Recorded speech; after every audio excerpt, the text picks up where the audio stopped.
2024 లేదా 25లో డిగ్రీ లేదా బీటెక్ చదివారా? సాఫ్ట్‌వేర్ జాబ్ కోసం ఎదురు చూస్తున్నారా? అయితే కోడ్ జ్ఞాన్ 100 డేస్ కోర్సులో చేరండి, జాబ్ సాధించండి. నమస్కారం అలాగే రవీంద్రనాథ్ గారు. నమస్తే అండి సిరి గారు. సార్, లీగల్ పరంగా మనం మాట్లాడుకుంటే ఎస్పెషల్లీ హక్కుల గురించి ఆడపిల్లలు ఎవరైనా కూడా తండ్రి దగ్గర నుంచి కావచ్చు, తల్లి దగ్గర నుంచి కావచ్చు, ఆస్తి తీసుకోవాలి అన్న సందర్భాల్లో ఆడపిల్లలకి ఏ ఆస్తుల్లో హక్కు అనేది ఉంటుందంటారు సార్ చట్ట ప్రకారంగా? ఇక్కడ ఇటీవల కాలంలో మనం చూసినట్లయితే అండి సిరి గారు, చాలా చోట్ల ఆడపిల్లలకు ఆస్తి హక్కు అనేది అంటే ఎన్నో సందర్భాల్లో మనం చాలా వీడియోలు చేసాం. అయినప్పటికీ కూడా ప్రతిరోజు ఒక కొత్త డౌట్ వస్తుంటుంది, రకరకాల డౌట్లు. అంటే సార్, ఇప్పుడు 2006 నుంచి ఈ చట్టం అమల్లోకి వచ్చింది కాబట్టి 2006కు ముందు పెళ్లి చేసుకుంటే రాదా, లేకపోతే 2006 తర్వాత మాత్రమే ఇది అమల్లోకి వస్తుందా? ఇలా రకరకాల కారణాలు మన ఆంధ్రప్రదేశ్లో చూసినట్లయితే, అప్పటి ఉమ్మడి ఆంధ్రప్రదేశ్లో చూసినట్లయితే 1985లో ఈ చట్టం వచ్చింది కాబట్టి 85 తర్వాత పెళ్లి చేసుకున్న వాళ్ళకి మాత్రమే హక్కు వస్తుందా, 85కు పూర్వం రాదా అని చెప్పి ఇలా రకరకాల డౌట్స్ అయితే మాత్రం ఆడపిల్లలకి ఆస్తి హక్కు సంబంధించి రకరకాల డౌట్స్ అయితే ఉన్నాయి. ఇది కాకుండా సార్, పెళ్ళి అయిపోయి అత్తవారింటికి వెళ్ళిపోయిన తర్వాత వారికి ఆస్తి హక్కు ఉండదని కొన్ని చోట్ల చెప్తున్నారు. అది ఎంతవరకు నిజం అని చెప్పి నా దగ్గరకు వచ్చే క్లయింట్స్ రకరకాల డౌట్స్ ఎక్స్ప్రెస్ చేస్తున్నారు. సో ఈ వీడియో ద్వారా మనం ఏం చేద్దామంటే, ఆడపిల్లలకి ఆస్తి హక్కు ఎలా ఉంటుంది, ఏ ఏ సందర్భాలు ఉంటుంది, ఏ ఏ ఆస్తులు వాళ్ళకి సంక్రమించే వారసత్వంగా వాళ్ళకి వచ్చే అవకాశం ఉంటుందని కూడా మనం తెలుసుకుందాం. ఉదాహరణకి భార్య భర్తలు ఇద్దరు కూడా ఉన్నారు, వారికి ఒక ఇద్దరు అబ్బాయిలు ఇద్దరు అమ్మాయిలు. అటువంటి సందర్భంలో ఒక ప్రాపర్టీ ఉంది. ఆ ప్రాపర్టీ భార్యాభర్తలు ఇద్దరికి జాయింట్ రిజిస్ట్రేషన్తో ఉంది. అటువంటి సందర్భాల్లో తండ్రి మరణించాడు. ఇప్పుడు కేవలం తల్లి పేరు మాత్రమే ఆ ప్రాపర్టీ ఉంది. వాళ్ళకి ఇద్దరు పిల్లలు ఇద్దరు అబ్బాయిలు, అందరు కూడా పెళ్ళిళ్ళు అయిపోయి. ఇప్పుడు ఈ ప్రాపర్టీ ఎలా వస్తుంది, దీనికి ఆస్తి హక్కు వస్తుందా, ఇదొక రకమైన డౌట్ వస్తుంది. అంటే ఇవన్నీ కూడా ఆస్తి హక్కు మీద రకరకాల రిలేటెడ్ క్వశ్చన్స్ వస్తుంటాయి. ఇక్కడ గుర్తుపెట్టుకోండి, జాయింట్ రిజిస్ట్రేషన్ సందర్భాల్లో అంటే అమ్మ నాన్న ఇద్దరు పేరు మీదుగా ప్రాపర్టీ జాయింట్గా ఉండేటప్పుడు, జాయింట్ రిజిస్ట్రేషన్ జరిగింది, ఆ ప్రాపర్టీ ఉండేటప్పుడు ఈ ప్రాపర్టీ వీళ్ళకి ఎలా సంక్రమిస్తుంది, ఆస్తి వారసత్వం ఎలా వస్తుందంటే, తండ్రి చనిపోయినటువంటి ఏదైతే భాగం ఉంటుందో ఆ భాగం మీద మాత్రమే వాటా వస్తుంది. తల్లి ఇంకా బతికుంది కాబట్టి తల్లి యొక్క భాగంలో వాటా వచ్చే అవకాశం లేదు. ఎందుకు? ఇది వాళ్ళ యొక్క సెల్ఫ్ ఎక్వైర్డ్ ప్రాపర్టీలో అమ్మ నాన్న ఇద్దరు కలిసి సంపాదించుకున్న ప్రాపర్టీలో నాన్నగారు కాలం చేశారు, అమ్మ మాత్రం ఇంకా లైవ్లో ఉన్నప్పుడు ఏదైతే చనిపోయినటువంటి నాన్నగారు ఉన్నారో అతని యొక్క ప్రాపర్టీలో మాత్రమే లీగల్ హెయిర్స్ ప్రకారం అందరికీ సమాన వాటా హక్కు వస్తుంది. బతిగా ఉన్నటువంటి భార్య కూడా లీగల్ హెయిర్ హక్కు ఉంటుంది. ఇప్పుడు భార్యాభర్తలు కలిసి ఒక ప్రాపర్టీ కొనుక్కున్నారు, జాయింట్ రిజిస్ట్రేషన్ ఉంది.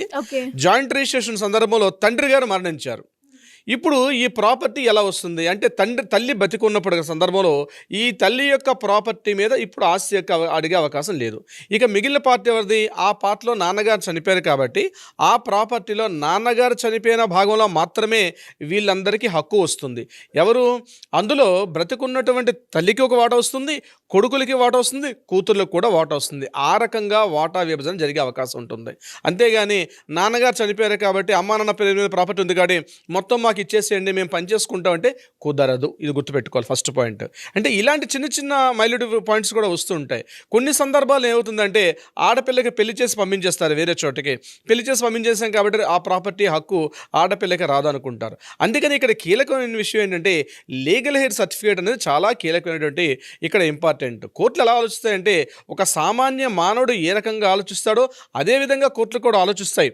అంతేగాని ఒక సైడ్ కంప్లీట్గా ఉండదు. చట్టం రాసుకున్నటువంటి విధానం కూడా సామాన్య వ్యక్తికి కూడా, సామాన్య మానవుడికి కూడా చట్ట ప్రకారంగా ఎలా ఉన్నటువంటి చట్టాలు ఉంటాయో దాన్ని ఇంప్లిమెంట్ చేసే బాధ్యత కోర్టులకు ఉంటాయి.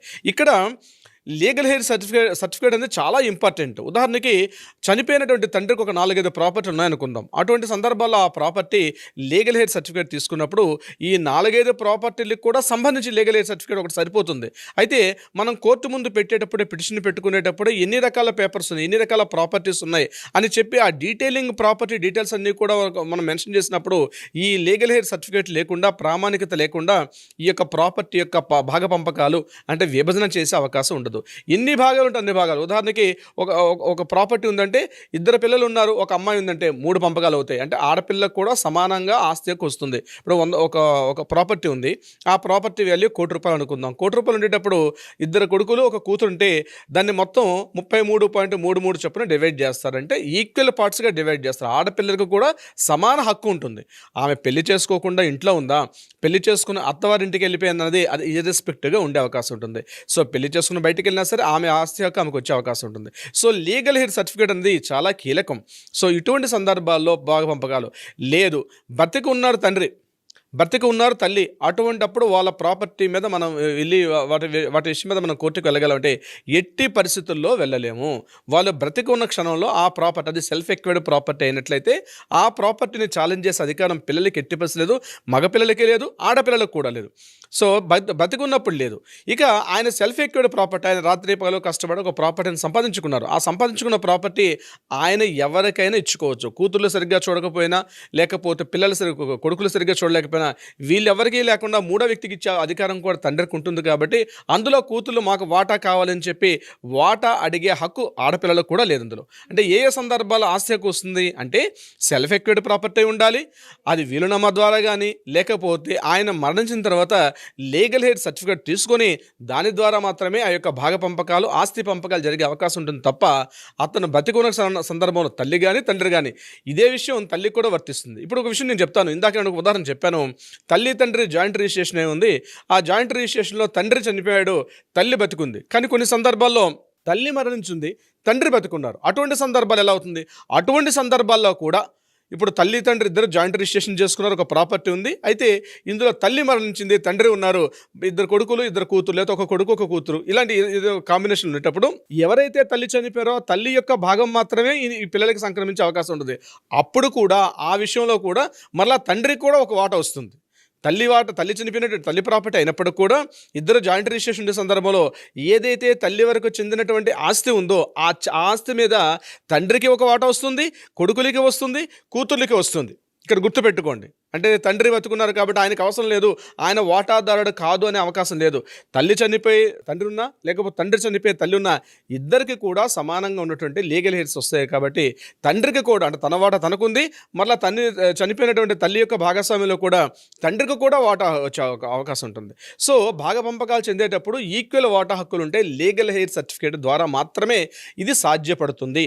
ఇది లేకుండా ఊరి పెద్ద మనుషులు పెట్టుకున్నామనో, లేకపోతే మా కుల పెద్దలు చెప్పారనో, మా సంఘ పెద్దలు చెప్పారనో, ఇతరత్ర పెద్దలు చెప్పుకున్నారంటే కుదరదు. ఎందుకంటే మనందరం ఒక చట్టాన్ని ఏర్పాటు చేసుకున్నాం, ఒక రాజ్యాంగబద్ధంగా ఉండే కోర్టులు వ్యవహారాలు ఉన్నాయి. కాబట్టి ప్రతి ఒక్కరు కూడా కోర్టులో ఇచ్చేటువంటి రూల్స్ అండ్ రెగ్యులేషన్స్ ఫాలో అవ్వాలి. కాబట్టి కుల పెద్దలు చెప్పుకున్నారు, కుల పెద్దలు దీనికి వ్యతిరేకంగా, కోర్టుకు వ్యతిరేకంగా కుల పెద్దలు చెప్పినా తప్పే, కోర్టుకు వ్యతిరేకంగా సంఘ పెద్దలు చెప్పినా తప్పే, కోర్టుకు వ్యతిరేకంగా ఇంటి పెద్దలు చెప్పినా తప్పే.